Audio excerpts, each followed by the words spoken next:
Hey boys, welcome back to some Nrl Supercoach, and I'm making this video rather annoyed because I did all this last night, but unfortunately I wasn't recording. So all that gold, 30 minutes of pure entertainment and knowledge just down the drain.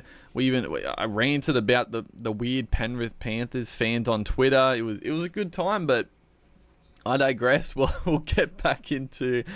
We'll do it again. We'll run it back and go over how the week went. I'll talk about obviously the leagues and how we went there, and then yeah, pretty quickly preview this week. There's not too much to really talk about, thankfully. And then yeah, we'll obviously do like a recap after the final round, and then we'll do like a season review, that type of thing. We'll do a couple of different stuff, but yeah, as you can see, 1157 from last week. It was a I mean, it's just been this whole year. Well, the last couple of months anyway. It's been high score, low score, high score, low score. When fans unfortunately dropped 55 ranks, we're back into 240. You know, I think we're set up to finish off strongly. Hopefully we can push for, I mean, I don't think we're going to get into the top 100, but, you know, if we can get as close as possible. I don't think, we haven't been, I think the highest we were was 103, I think, and, yeah, which is good. I mean, it's been a great season. We'll talk more about it after it concludes, but let's get into how the team went as a whole.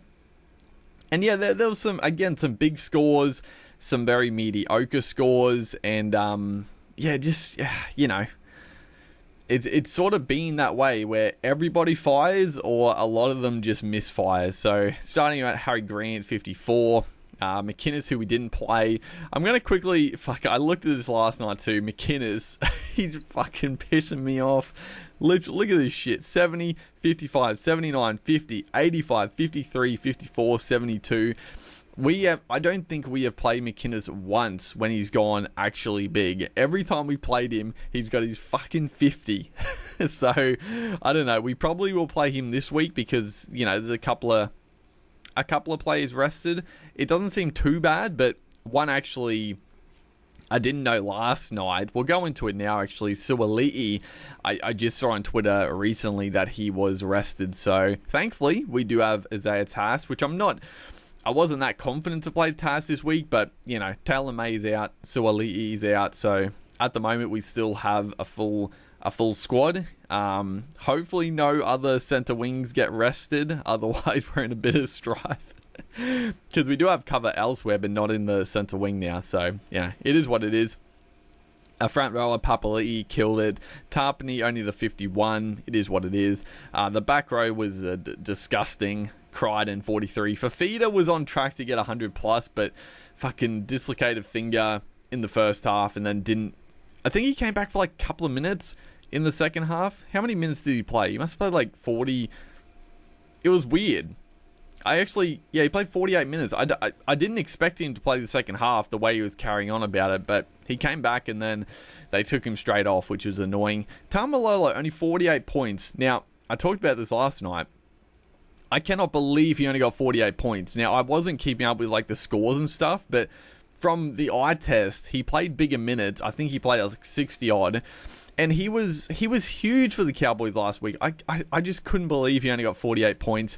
I thought it was like 60, 70 points in base, but apparently not. Adam Elliott, 58, so he started, you know, a little bit of form again. Nico Hines, who we had the captaincy on. It was a good matchup, but yeah, Hines didn't really do too much, but still 66, not terrible. Cherry Evans, 34. Munster, 26, so shockers there. Dylan Brown, who we did bring back in. I think Burden, I mean, I'm very happy I brought him back in. Burden only got like 30, I think. So, yeah, very nice indeed to bring Dylan Brown back. He got 78. The one guy, dude, though, I was tossing up between Brown and Brimson, and I obviously went Brown.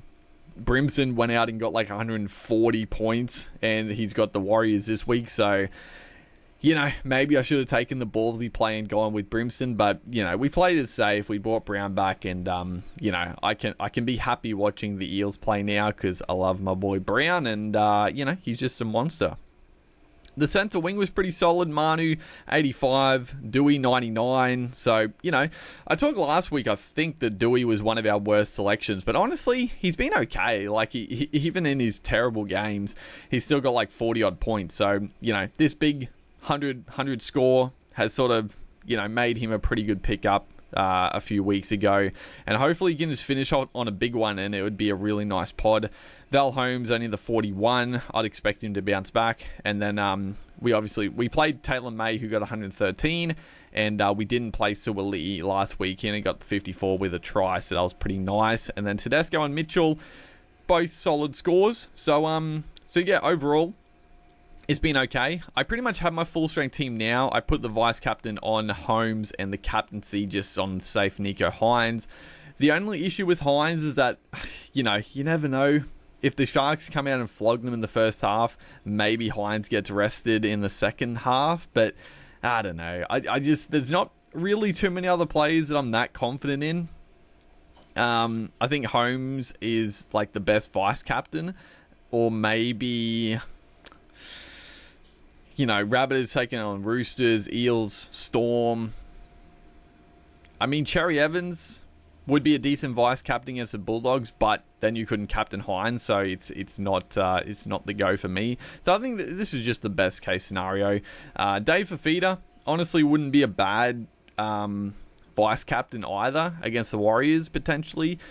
But let's go into the leagues quickly. Obviously, I've already seen the leagues, but as you can see, we won 3 out of 4. Our public league, and then 2 of our private leagues we set up, but we lost against Big Ballers, and he flogged us. So if we look at the public league we were in, only just beat him, Pierce off by a few. He got 1109. It was like I said, it was a lower scoring round in general. The people that went well went pretty dang well, but don't worry, be puppy. We just beat him as well. He got a little bit less, 1,089. And all these teams, like they were similar to mine, but they just had a couple of key differences, either that didn't work or did work. For Big Ballers here, he got 1320, and he had Blake Brayley, who didn't kill it. He had a lot of similar plays, but he had Kalamatangi and Hudson Young. The pot of Hudson Young was huge for him.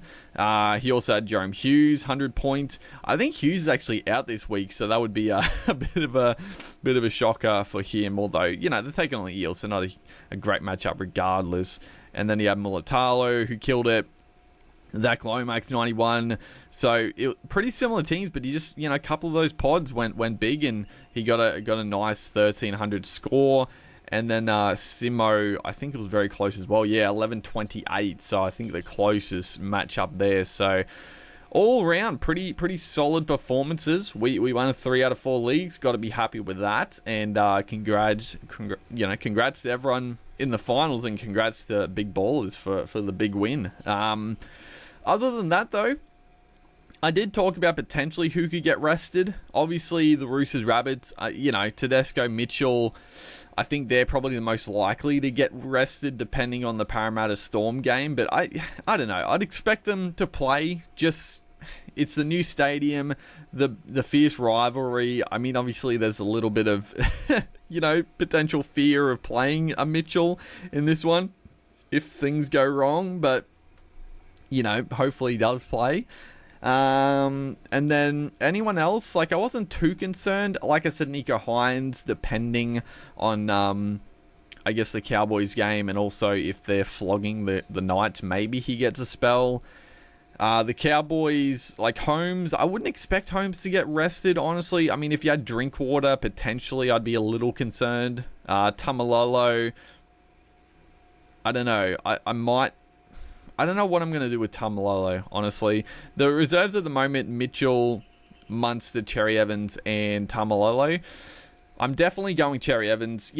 Against the Dogs, he might come out and stink it up. The Seagulls might be trash again, but I'm banking on him and Olakau'atu actually doing something. You know, if I haven't actually seen, but if Ben Trebojevic is playing starting center again, I don't know, maybe chuck a sneaky reserve on him just for the upside potentials. Maybe, I don't know. We'll have a look. You know, there's no reason to be really safe in this round. I don't see, you know, we could blow out another 100 places maybe, but we're not going to fall like outside the top 1K, so it doesn't really matter. We might as well take a few punts. Obviously McInnes is a good shout, but he'll probably, if I put it on him, he'll get fucking 50 again. You know, Max King's always solid. Adam Elliott, he did play a few more minutes, which was nice, but I don't know. I don't know what to think about his minutes, like 49, 52, and then 59. I just don't know. I'm not that confident. Just like the way they're playing him, he's playing like the first 40 to 50 minutes straight and then doesn't get back on the field. It's very weird. I don't know why he's doing that, but yeah, that's pretty much stock standard. Obviously, we'll know if Munster, Brown, you know, if you have Moses, or I think Hughes is out, like I said, but other than that, like, it's pretty stock standard, I would say. Yeah, but hopefully you guys are enjoying the Supercoach action. Like I said, we'll do a recap after this round, and then we'll probably do maybe a couple of videos going over the season, or maybe just, I don't know, we might do a live stream. I don't know, I haven't decided yet, but hopefully you guys have enjoyed the season. It's been a fun one. Honestly, it's been a fun season. Hasn't been too affected with like COVID and stuff, so the extra trades have been nice without really needing them. And yeah, I'll see you guys in the next one. Hopefully we all finish on a strong week.